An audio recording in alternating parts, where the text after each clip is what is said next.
All right, so continuing on with example 3, this time we're going to use the distributive property to solve our equation. So we have our equation, we're just going to start, we're going to rewrite that equation. Oops, sorry.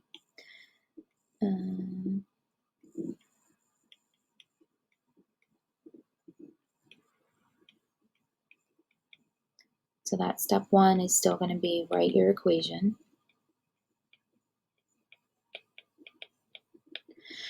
And the next thing we need to do is use the distributive property. So we want to distribute. And to distribute, you're going to take that number that's in front of your parentheses. In this case, we have a 2. And we're going to multiply it by every term inside the parentheses. So we're at 2 times 1 is 2, minus 2 times 5x is 10x. And then we still have plus 4 equals negative 8. The next step is to look for like terms and combine them.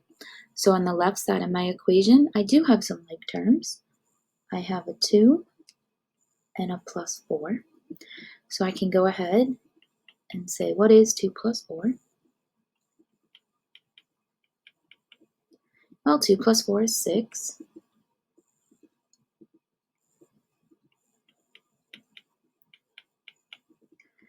And so then I can, so that was I combined like terms.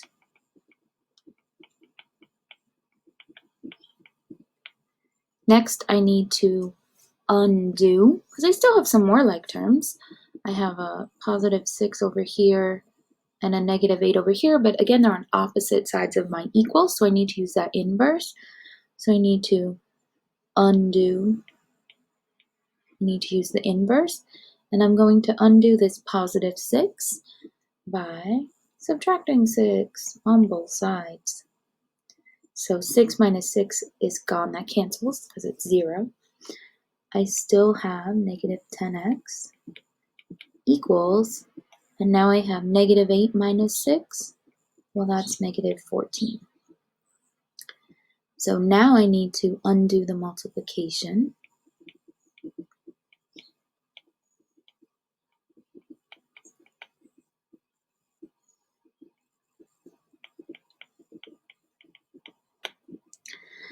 And I'm going to divide both sides. I want to get the x alone, so I need to divide both sides by negative 10.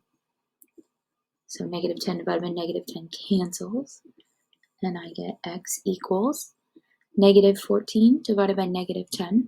Well, a negative divided by a negative is a positive, and 14 divided by 10 is 1.4. So for my answer, I'm going to get 1.4. Remember, we said we can always check our work. If I were to substitute 1.4 in for x, we can check our work. So 2 times 1 minus 5 times 1.4 plus 4. We want to know what that is. So the first thing I need to do is multiply 5 times 1.4. So 5 times 1.4 is 7. So we're going to have 2 times 1 minus 7 plus 4. Well, 1 minus 7 is negative 6. So 2 times negative 6 plus 4. 2 times negative 6 is negative 12. Negative 12 plus 4 is negative 8. And that's what I was expecting my entire time. I wanted an answer of negative 8, so it worked. So I know I have the correct answer.